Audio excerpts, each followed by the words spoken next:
The 2020 celebration of the Thanksgiving holiday is one for the record books, due to the COVID-19 pandemic leading to an on-campus rather than an at-home celebration.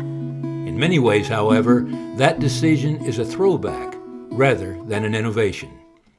From the inception of the school in 1894, the challenges of a long-distance travel for parents and students were such that Thanksgiving weekend at Culver quickly became a long-awaited on-campus event.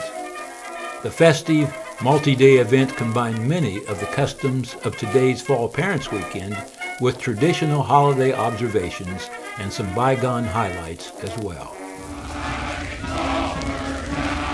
Among them were much-anticipated Thanksgiving football games, starting with an intercompany or unit game dominating either Wednesday or Thursday, depending on which year, and fall student theatrical performances that evening. Thanksgiving Day saw battalion reviews and various competitions prior to a later morning chapel service, followed by a lunchtime Thanksgiving dinner. The menu was long, wrote an unnamed student recalling the 1906 feast, and full of things that were expected at a Thanksgiving dinner. One pinnacle of the weekend, mirrored in today's fall ball, was the Thanksgiving Ball, often with musical accompaniment by a visiting band of note, and always starting with the cherished and long-standing officer's figure.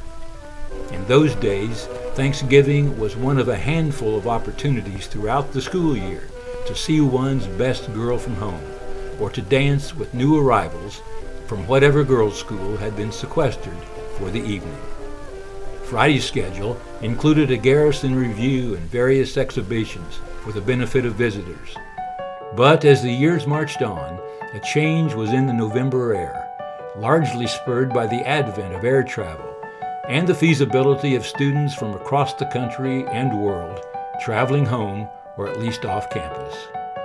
The October 9, 1959 Vedette wrote, "Fall Festival Weekend, the newest event in the CMA calendar, will be held next weekend.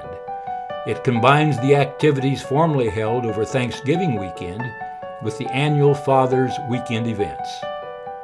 There was a brief and fervently debated return to the older tradition, starting with Thanksgiving 1968, when Superintendent General Dobson, perhaps recalling his own Culver Thanksgivings as a student who graduated in 1931, reinstated Fall Festival Weekend, ending off-campus leaves and substituting a roster of events encouraging parents to attend.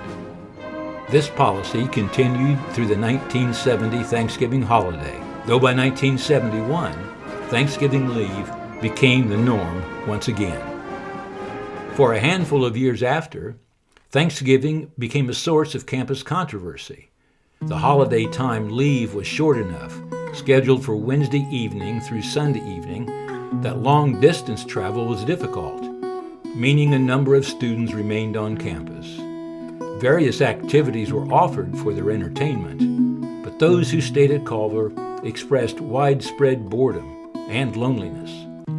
By the mid-1980s, today's more familiar, longer Thanksgiving leave was underway, better facilitating travel for many students, though some, particularly from among Culver's international student body, still remained in the area.